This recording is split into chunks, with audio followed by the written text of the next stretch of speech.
I'm Martin Whitfoot. I'm a painter. I'm interviewing one of my best friends, painter Adam Miller. Hello, I'm Adam Miller. I'm being interviewed by Martin Whitfoot, one of my best friends. All right, so Adam, tell us about the piece behind us. This is a piece that was inspired by the Sistine ceiling. When I did this, I was taking a figure, the idea of a geometric, beautiful Renaissance composition, and you can see references in the background to the Dome of St. Peter's and the Acropolis in Athens, but I wanted them to be corrupted. I wanted to show the way humanity, the sense of humanism, has been dominated by the idea of the profit motive and the need to make more money in an ever-expanding, kind of geometrically expanding culture that we live in, where we keep turning babies out one after the next, and they turn babies out one after the next, and we need mad systems to keep feeding all these people.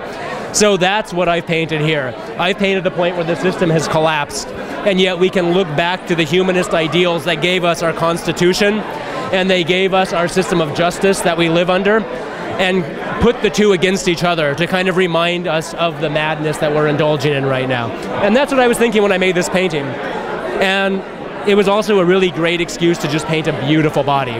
Well, what would you say, though, Adam, is sort of the role, I guess, of a representational artist, I guess, in the 21st century? Like, what spot do we still have to say anything about the future of art? Because from my own perspective, I feel that art has been sort of hijacked by other art forms that have become much more popular. So you still have music being a huge force, and you have filmmaking and all that kind of stuff, but I feel that visual art has become a fringe element, and especially representational art. So do you want to talk a little bit about what I consider to be sort of like a renaissance of representational painting? Why are people coming back to it?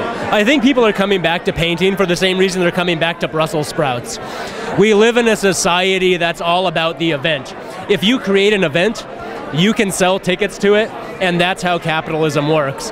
But at the same time, representational painting creates a very slowly unfolding event. You come back, you see a painting, you see a sculpture, you see a great building, a work of architecture, over the course of months, of years, and it grows on you in a very gently, in a very human-paced way, a very natural way.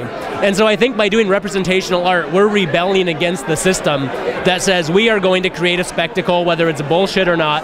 We're going to sell tickets, and we're going to make money, and we're going to make a profit. And we're saying, no, wait. Twinkies are nice.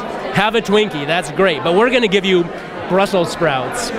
We're going to give you arugula. We're going to give you a balanced diet that's going to make you happy. We're creating the world in which you live, and we're going to make that world beautiful. And in 2 hours after you finished, you're not going to walk out and go, man, that was in 3D, but I've forgotten it already.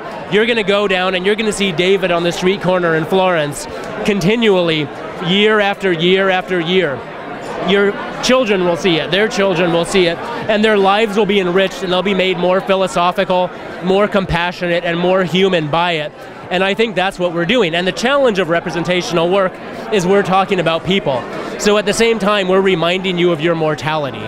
If we're painting honestly, we're painting the cycle of life, we're painting mythology, we're painting things that remind you, I am a human being, I'm here for a brief moment, and I will die, and I will decay, and turn into plants and shrubberies. But in the meantime, I'm going to leave something on this planet that's going to be there for future generations, and that's what we do, and I'm not ashamed of it. I think that we should come out and say, yes, Michelangelo was right. We make this for posterity. We make this for the greater good, and I do think it is at a higher level than, say, an album, that you listen to this album in 2 hours and it's gone. And while you listened to it, you felt like a pirate. You felt rebellious. It made you feel like you could get your 9mm and your gold teeth and go out there.